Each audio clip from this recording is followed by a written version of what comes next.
Okay, so how did this come about? How did the government direct themselves to get this going?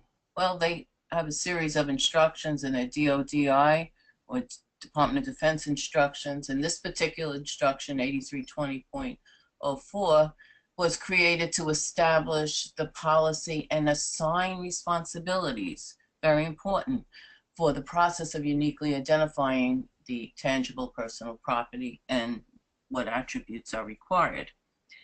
In particular, it instructed the Defense Contract Management Agency to develop policies and procedures that provide for the systematic assessment of the sufficiency of contractor marked items using, data matrix marks in accordance with MIL Standard 130 and the other data elements that are required to be entered into the DoD IUID registry, and also included aspects of MIL Standard 129 for the shipping of those items.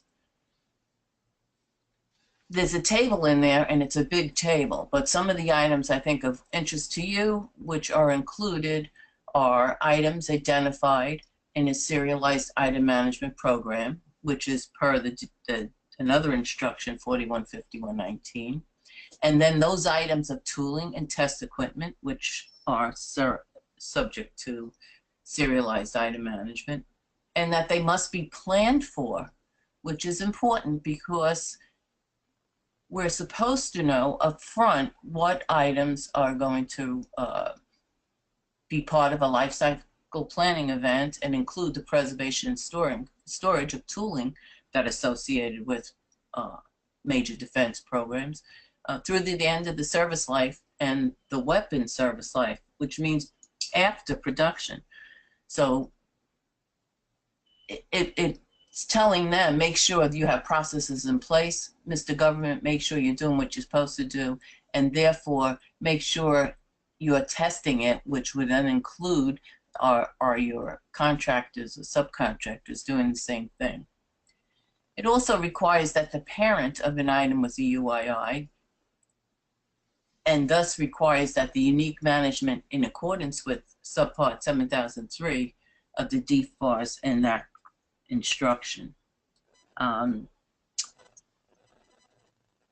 director of the DCMA, under the authority, direction, and control of USD AT&L through the Assistant Secretary of Defense for Acquisition,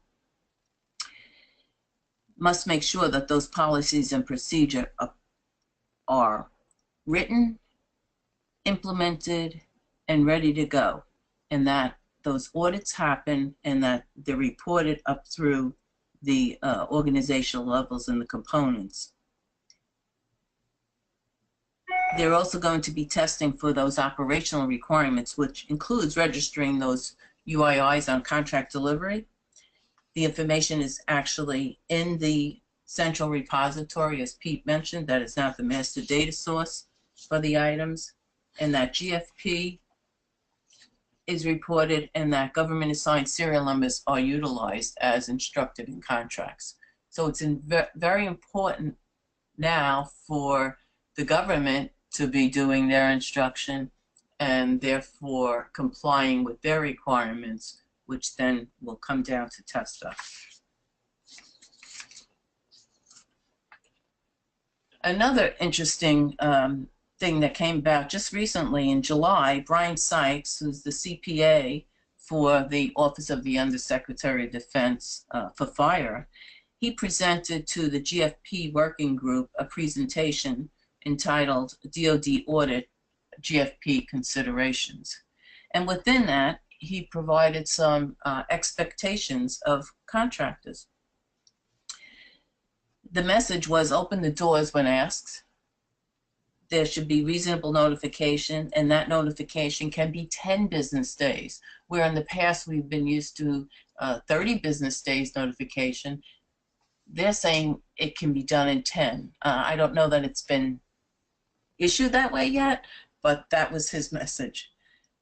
It was also that managing subs and making arrangements for them to see property at subs, that site visits could be outside of contractor business hours, so as not to interfere with production. His statement was that NASA has done it and so can DoD.